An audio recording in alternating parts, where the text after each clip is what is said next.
Hi, everyone. My name is Carrie Dubiel, and I have with me Becca Spence-Tobias, and we are here to talk about Writing Bloc, which is our community of publishing. And we kind of started Writing Bloc as an alternative to the two options, self-publishing and traditional publishing. We decided we can do it together and do something different. So reduce some of those barriers to access and also make friends, but make really quality books. Right. So Writing Bloc was founded, I believe, in 2018 by a gentleman named Michael Hayes. He was interested in getting everyone together. Many of us shared a publisher and just a community to talk about writing and people to get to know each other. And we discovered, so Becca, Jackie Castle, Christopher Lee, and Robert Batten were the original leadership team. And we discovered quickly that we had some strong aspirations.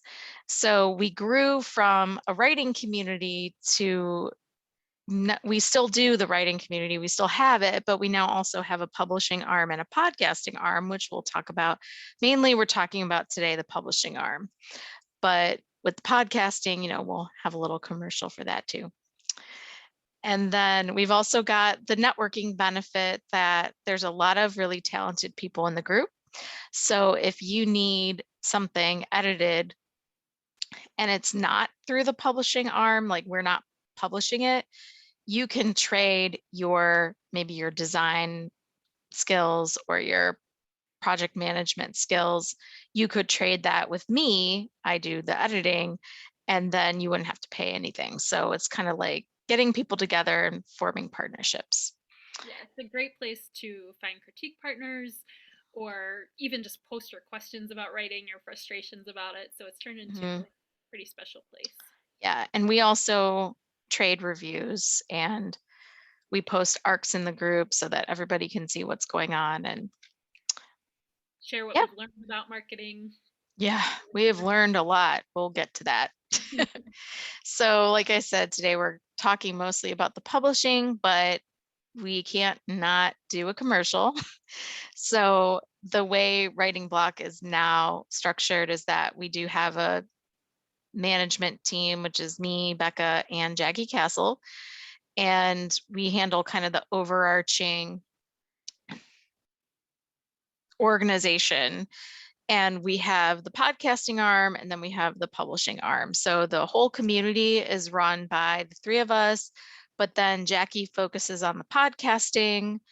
Becca and I help her, and then I focus on the books, and Becca and Jackie help me. So Becca's kind of the person who does both and helps us both. So she's got, the big job of being in both places, and Jackie mainly runs the podcast and I mainly run the books. So that's where we're at.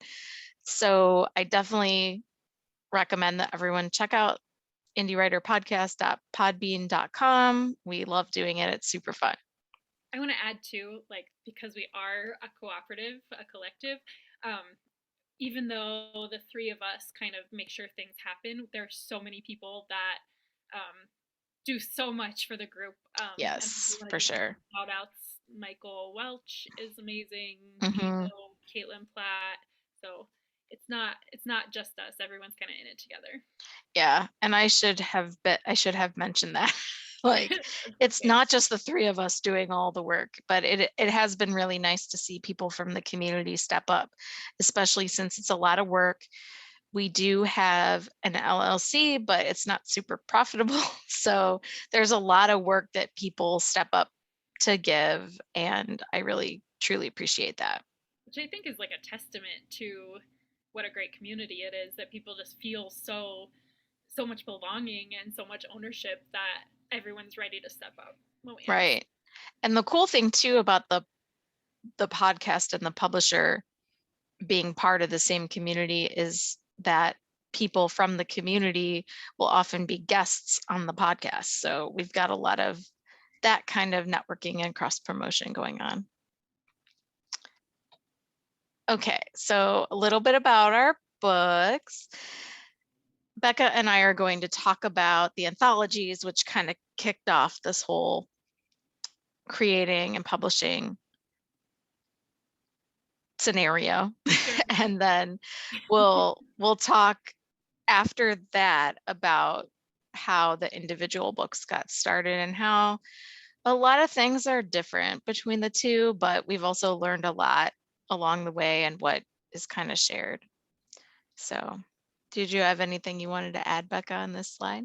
No, I think that's kind of another testament to what a community we are, is that like I know I feel such ownership in some of these books, like because they really end up being group efforts, and I'm really proud of everybody. Yeah, I am too.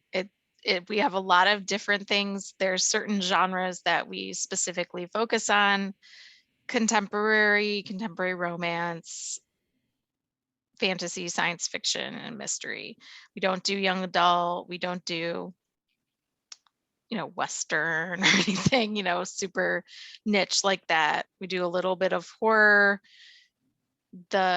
I guess we will be maybe venturing into young adult, but I think I'm gonna promote it more as an adult book with a young adult,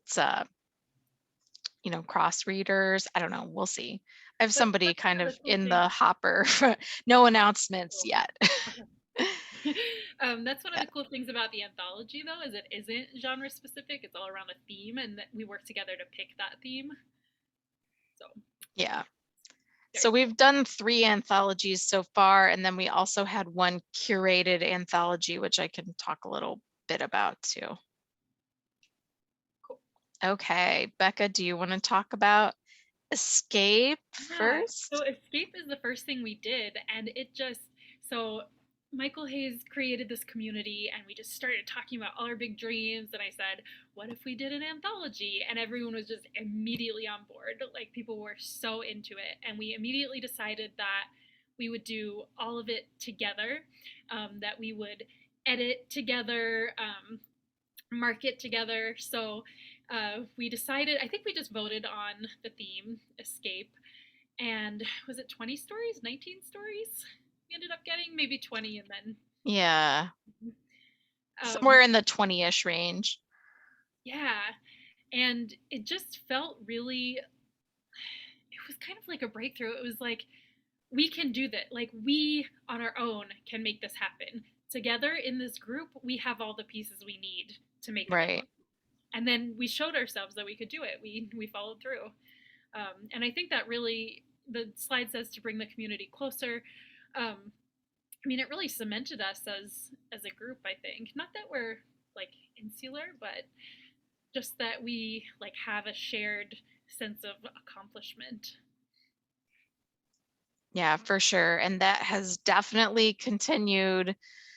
This came out, I want to say the beginning of 2019, and then Deception came out at the end of Like 2019. Halloween, right? Or November? Yeah, yeah. And then boom, 2020. But, you know, we'll talk about that We're later. still going. Yeah. Yeah, I know. It's still happening. The Deception anthology. So there was so much demand for a second anthology. I think, Becca, to your point, the community was really excited about what we had done. So we And the people who decided, were kind of on the fence about participating saw like, oh, it really happened. They made a book. I oh, we want to know. did. We made a significant amount, not significant, but we made money from the book, more than we anticipated. And I think people were just like really excited about participating. So we actually had to have a different management process. So I think I have on the next slide about how we did the management of the anthologies. Yeah. One thing that we did change just before we go to the next slide is that we had a submission fee for Deception. And I think that was really helpful for marketing and adding, paying for things, because we basically had no budget for the first book. And it wasn't until we had some money to work with that we could really do some things. So Deception, there was a submission fee. And we went back and forth about that for a long time, whether we Yeah. wanted to do it, because we so do want to to not have barriers to it. I think it Right. was $5 to submit, right? 5 or And 10. I think what we decided on is we had like a process for people if they couldn't afford it, but I don't think people took advantage of that. I think Yeah. I did have someone in the last anthology. We called it a scholarship. So we didn't want anybody to lose the opportunity because of lack of funds. There was one other thing I was thinking about adding, but I've forgotten. So we'll move along. And if I remember, I'll say it. Wait, I wait, lost go a slide. Okay, it's this one. Yes, it's this slide. So do you want to talk about Escape and its Yeah, for Escape, inception? every submission was accepted. We only ended up having to take out one story, but like the cool kind of experimental part that we found worked was a community edit process. So, did we do it as like a round table or were we in groups? I don't even remember for Escape. But we all edited each other's stories in a couple rounds. So it was nice to like know that the eyes on your story were from somebody else in the anthology, and so everybody had it in their best interest to have everything in the anthology be the best it could be. I don't remember if we had groups. It's been so long. I do know that we kind of refine the process as we've gone, and the different parts of the different stories and what we did differently was changed every I time. think it's like we traded and then we traded with someone else for the second round, like after we've made those. I have a memory of the before times sitting in the YMCA when you could still go places, um, like editing. I think first I edited Jason's story and then Bird's maybe? I don't know. That sounds familiar. I Yeah, think maybe we did trade, and then when we went into Deception, we moved into smaller groups. yes. I And think then that is the same process that we used for the most recent anthology, Family, which we'll talk about too. yeah, and I think even though it was nice to have groups because there was kind of a shared responsibility, one of the downsides was Google Docs is so slow to load, and we still haven't really found a good way to do collaborative editing like that, but without Google Docs. And yeah, because not everybody can afford Word, and even with the public version of OneDrive, I had a really hard time with that. So we tried to do that for our Passageways anthology, which was a curated anthology. People were approached specifically if we wanted their stories to be in this anthology. And I tried to do it in OneDrive and everybody hated it. And so we went back to Google Docs, and Google Docs is slow, like Becca said. So we've We're had, still refining the yeah, collaborative editing platform. yeah, we need a faster one. But we did, it was effective for what we needed to do. And when we changed our editing process, at least, even though I don't have a memory of Escape, I do have memories of the recent ones. And I know that in Deception, we started with smaller groups and then kind of went outward to feedback from everyone. So that edit process maybe changed a little bit, but it was still focused on the community, and all of our anthologies have been focused on the community, even the curated one. And of course that's the one book I didn't put a picture of because I forgot to. You all know how it is. We're all writers, and at least Becca and I both have kids, and so there's a lot going on around here. um but yeah, so like Becca had said, there was only one story we had to remove from Escape, and that was because of not explicit content, but like I don't know, how would you describe it? It was, Honestly, I don't even remember that I book. remember the story, it was like gratuitous violence, I think would be the best way to describe it. Violence for violence's sake. And the person was actually really cool with it.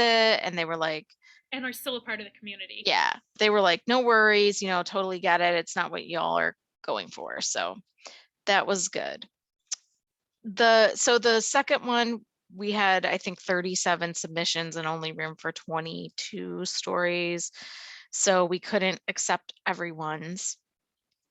I did offer editing for those who were not accepted, but I didn't really have anybody take Just me so up nice on of you. that. I can't believe nobody I know. And then people were like, I thought there was going to be a workshop. I'm like, I told you there would be, but with 2020 and everything, I understand why people didn't. Oh, another future goal, a revision workshop for those who aren't accepted into anthologies Yeah. someday. But we did So, come up with the rubric, and then we did like blind submissions. Since we all know each other, we didn't want it to be influenced by who thinks what about mhm, whom. So we had some judges, and they looked at everything without names, and then we picked the books, and then we went through the similar editing process. yeah. And that was really tough. It was because they They, were all good, like they were all well written. We I just had to know, I almost wanted to do 2 volumes, but know. considering how everything went, I think it worked out okay. I just can't believe we've done this many books. I mean, I am just like still in awe. I'm gonna jump back to our book slide just to talk briefly about family. So Passageways, as I mentioned, was the one that was curated, and that one, of course, because it was curated, we had a little bit more of a smoother process. There were only 9 stories. They were all from the different universes that the authors had written. So it was kind of spotlighting those authors who have continuing series. That's like, I don't have that. I don't think, Becca, you don't have that, like world building kind of stuff. So that, apart from the OneDrive being terrible, that anthology went pretty smooth.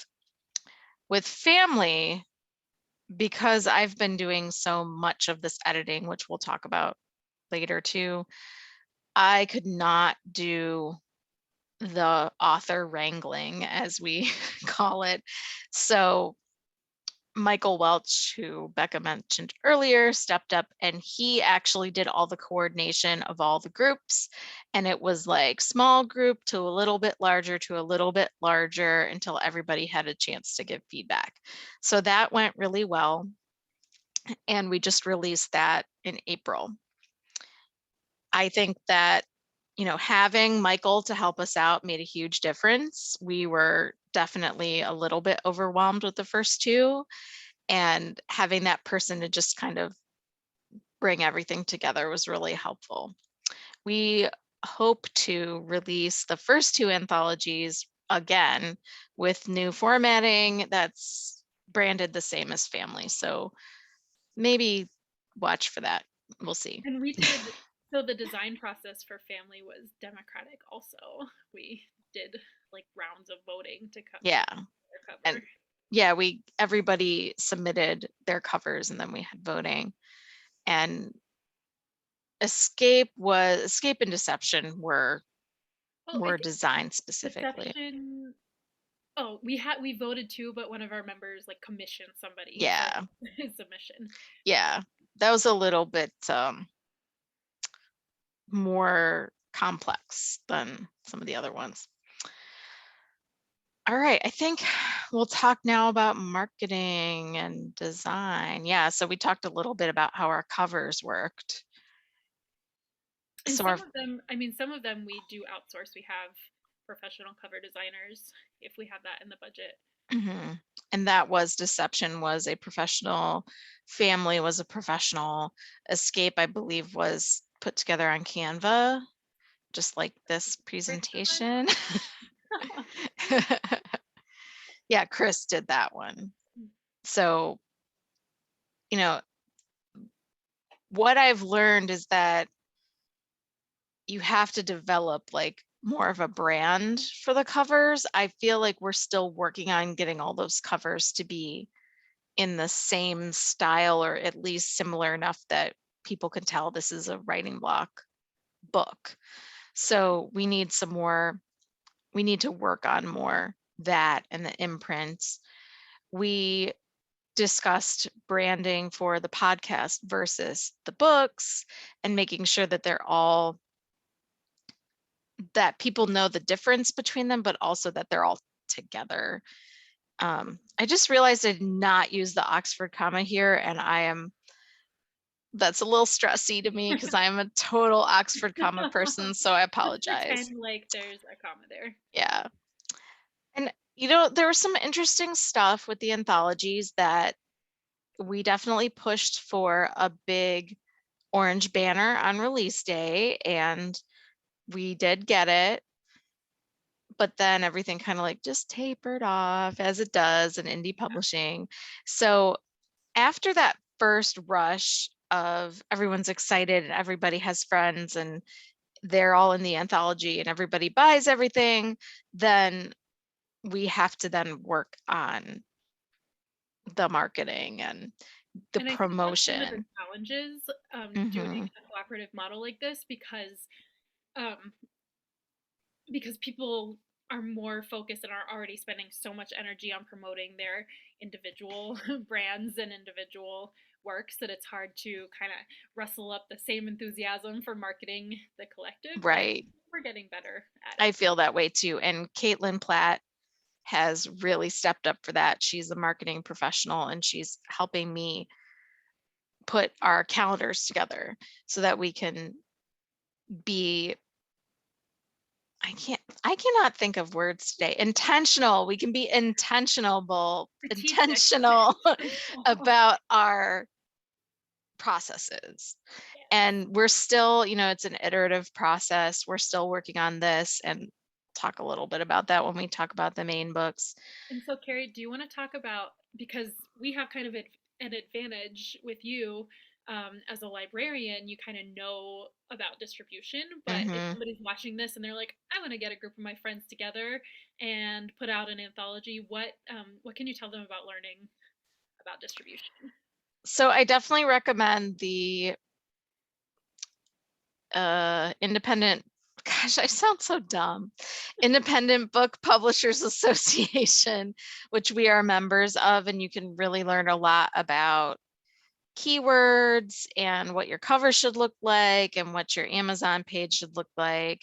You can learn about the ins and outs of distributing to Amazon and Ingram and how to get an ISBN. And there's a lot of communities out there that you can join to that will give you kind of an idea about how all that works. It is intense and there's a lot of stuff going on. Becca's right that I already kind of had that insight as to who does what and how it works. But there's always stuff that I don't know and that I'm going, okay. We were talking earlier about how our podcast always has some sort of technical difficulty, even though we've done it a million times. It's kind of the same thing. Like you're like, I've done this so many times, and then something comes up that you didn't expect. Like just depending on who's listening, you may have a different experience, but But I think that's we the amazing thing about having a group is that like you don't have to shoulder all of those by yourself. I feel like if I were running into all of these roadblocks trying to self-publish something, I would probably just be like, nope, done. But I have you I can turn to about distribution. I have Caitlin I can turn to for marketing and design questions. Yeah, so we can combine our powers. yeah, it's hard. I mean, knowing which platforms to distribute on, which ones distribute to libraries, which ones don't, how do you get the records merged, discoverability, like there's just so much stuff. And we learned that it it just takes time to put all this stuff together and just documenting everything that you do, just like with the anthologies, refining it every time. I'm sure we could talk about this slide for a long I time. know you could do a So whole workshop on distribution. yeah. So if anyone has questions, feel free to contact us. We will always, can always do a webinar on distribution. Marketing, I have to say, I'm terrible at, but like Becca said, there's other people in the group and we have some very talented designers. So don't have to worry about that. Next slide. Okay. So the full length works are a little bit different, the same, but different. I'll kind of go a little bit backwards through a lot of these different pieces of it. The marketing and advertising, similar to the anthologies, I lean very heavily on the people in the group who have those talents. So advertising specifically, G.A. Finocchiaro and his many excellent horror novels. He and I have worked together. Money, like, and his money he buys. Okay, go ahead. He writes so much. I have no idea how he churns out so much. I don't want to say churns because it makes it sound like they're bad, but he also does not have children. This is true. This is true. But he's been so helpful to me. So he and I have done a little bit of experimentation on advertising. And again, that's something we really kind of have to experiment with. There's an Amazon group. Oh my gosh, I'm going to forget the guy's name, but there's an Amazon group where you can go on and learn about how Amazon ads work, BookBub ads. You know, there's so many different ways that you can put a book out there. So we have done we've done okay with advertising. We had a BookBub for Celia at 39, which was Jason Pomerantz's book. And that was huge. So if you can get a BookBub, if you're self-published or if you're publishing with a group or independent, try to get a BookBub, but it's really hard to get one. That's the end of that. So the distribution is similar. Like I said, it's, you know, knowing which places take which things and how to get to the different markets, which could be the webinar all in itself. So those are the things that are mostly the same, but then you're working very specifically with individual authors on how they want to do things rather than an entire group, which makes it both a little bit easier, but also a little more complicated. I should have put these into order. Okay. You don't necessarily need to get consensus or at least agreement, like general agreement.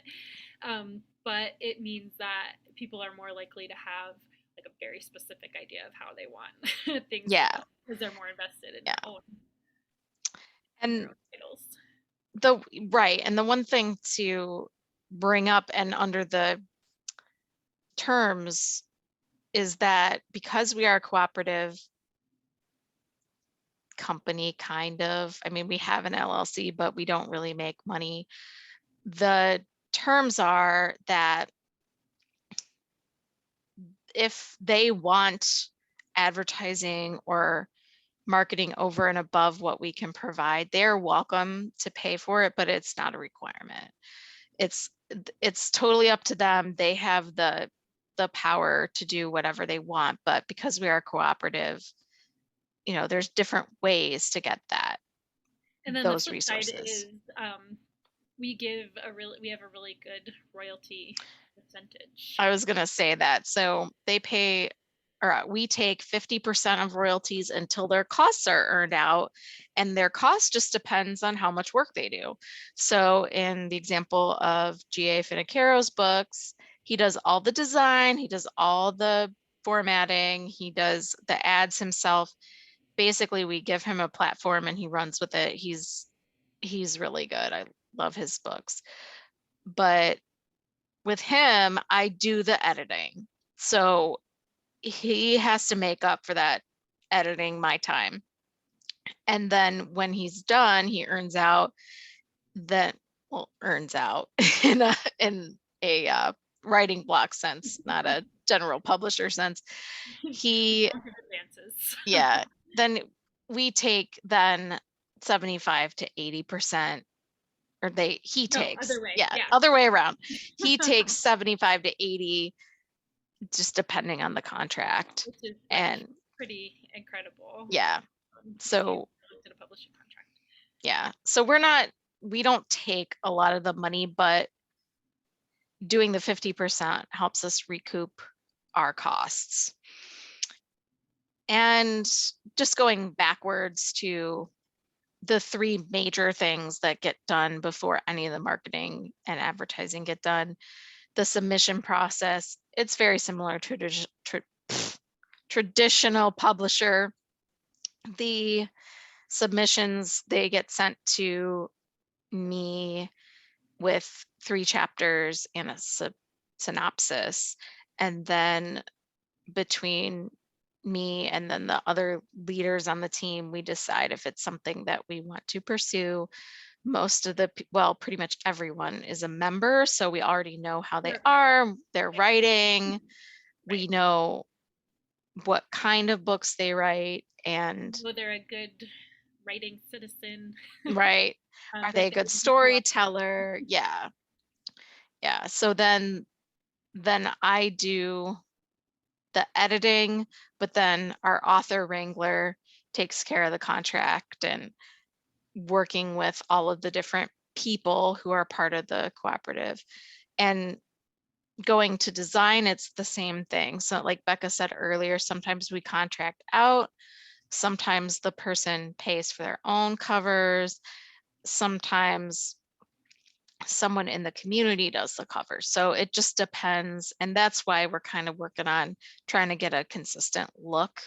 It's tough because you think about an imprint, like a traditional imprint, you're like say Flatiron Books, they're not going to have a similar cover for everything, but we've got to find a way to make it more cohesive. So that's something that we're working with right now. Think there's anything else to add about? I think maybe because we might have listeners who are interested in like forming a group like ours or joining ours, um, we are working on revising our submissions process, because like as we're getting bigger and more successful again, hello, we have a guest presenter. Um, we are realizing that we can't just be like, okay, we'll put out any of our friends' books, which is kind of how it felt when we were smaller. Right. Yeah. So we're having to get like a little bit more official in our process. Yeah. And we can't, I mean, I've actually gotten to the point where I'm going to be taking a break from acquiring new material and working on those specific processes, having a more, I do have a release schedule that's an Excel spreadsheet, but also developing that more to say, okay, this is when you work with so-and-so, this is when you work with so-and-so, just to get everyone on the same page so that there's not confusion. So and I think all this kind of stuff that you have to like figure out as you grow.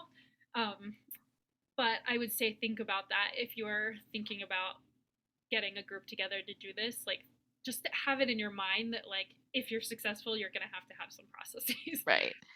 And I'm a librarian, like we said, and I'm the kind of person who will start out with an idea and then refine those processes the same way at my work. So I guess that's just the way we operate, that we do a ton of research and we kind of get things in order and we try things. And then if it doesn't work, we just keep refining it. So, I'm not going to come on here and say like, we're so professional, but we, this form and this right. or whatever. But we are getting better, and every author has suggestions for how to get better.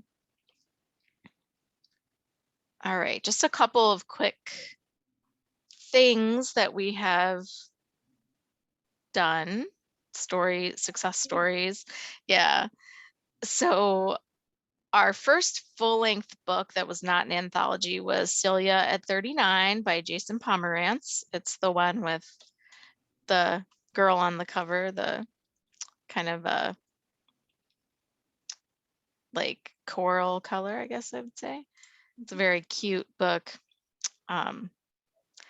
It's a romance. It's a contemporary romance, and it's funny and it's sweet and it's got Southern barbecue. So I definitely recommend reading it. That was the one we got a book bub for, and we sold more than 1,500 copies. I haven't checked recently, and I know we've sold more since then, but at the time of the book bub, we had sold 1,500-ish. And it has 100 reviews on Amazon.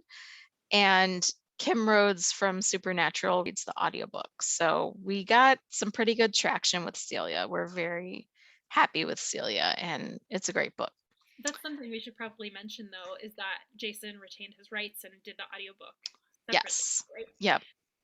And we do also offer authors the option to take their rights fully back after 3 years.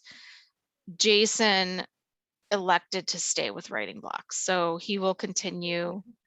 We will continue taking, 20% of his royalty, and he's, still with us. So that's kind of cool. But they can take it with them if they want. We don't do like a 10-year term like some publishers do. And he has rights to his movies, and if anybody would ever want to, I would watch that movie. I would too. It's awesome. The Cataclysm series by G.A. Finocchiaro it's an epic apocalyptic story. It's also a romance, but it's not a happy ending romance, but it's, two people who are basically cosmically connected, which is really cool. That The Raptor is the first book in the series, and it won the Independent Press Award, 2 different ones, distinguished favorite for fantasy, and then distinguished favorite for book cover design. So that one is The Raptor is on this slide. So that very distinctive artwork, the artist is just amazing. I love her work. She was on our podcast and she was so nice. And then, as I mentioned before, we are members of the Independent Book Publishers Association, and we've really learned a lot from being part of that. We've redone our website. We've, experimented with ads. We've had some months where we've done really well. We've learned what works and what doesn't work, and we're hoping to just get more success in the future. Do you want to talk a little bit about what the process was for becoming members of IBPA? Yeah, it was really actually easy. It's just a really good organization. You go on there and you say, like, how many books a year do you publish? How many employees are in your company? And fill out a couple of other little things, and you pay your membership fee, and you're in, and you get access to all these really cool deals. Like, you can get a NetGalley listing, which we actually did for an upcoming book. It's called Stoneheart by Susan K. Hamilton. It will be out in August. And this is our first time doing NetGalley. So this is something new. And again, we'll just keep refining that process, but we got that through IBPA. And then there's ads. We publish on Ingram Spark so that we can distribute to the bookstore and library markets. And we get free uploads to Ingram Spark, so that saves us like $50 a book. And it's absolutely worth it. If you are a small press or a self-published author, don't walk, run. Go get the benefits. It's like you were saying, it's not like we personally like get a lot of money from our participation in Writing Block, but there's access to so many resources that we wouldn't have individually. Yeah, definitely. And I have to say, like, I do try to pay myself for my time, and I try to yes. pay the people who help us for their time. We can't always do that. Yeah. People know that. Celia, we were able to recoup everybody who worked on it, but for some of these, yeah. But for some of the other ones, we're still working on recouping all of that through the 50% royalties, and we'll just keep working on it until we get caught up, and hopefully the authors can do some more marketing of their stuff and promote their backlist if they have a new book coming out, that they can make a little bit of extra royalty and, you know, do the earning out that we do. So, Becca, did you have anything else to add? I don't think so. Just you should, one, join our Facebook group because, well, I hope we've convinced you of its fun. But also, really, like, if you have a group that you think this kind of model would work with, really just go for it. Like, we did not know what we were doing with our first anthology, and we really just learned as we went, and it's gotten better and better and more fun, I think. Yeah, it's just a constant improvement, and you know, sometimes we have to set boundaries, like me saying, okay, we're not going to release, we're releasing 4 books this year. We have 4 slated for 2023, and it's just, I have a full-time job, I have a family, I have my own writing to do. And I think Jackie too, for the podcast, will set, you know, breaks in the schedule so that we're not all drowning all at once, and everybody helping each other makes that really possible. Yeah. So, you know, we can set boundaries while also maintaining the process and the improvements to the process. Yeah. So, overarching messages, just do it. Maybe am I allowed to say that? Maybe I should. Just do it, like Just, Nike. it's probably trademarked, right? Right? Um, just go for it. Take care of yourself and value your labor and take breaks when you need to, and lean on each other. And I don't know what else. What are our other takeaways? Those are all things that everybody should always do, and I think that's kind of the foundation of what we're doing here. So Yeah. Cool. cool. Well, thank you all, and our Thanks. email addresses are up there. Becca manages the Writing Block Team one, and I manage the Writing Block Books one. So if you are interested in contacting us, please feel free. We can give you more information. So, all right. Thanks, everybody. Bye. Enjoy the rest of the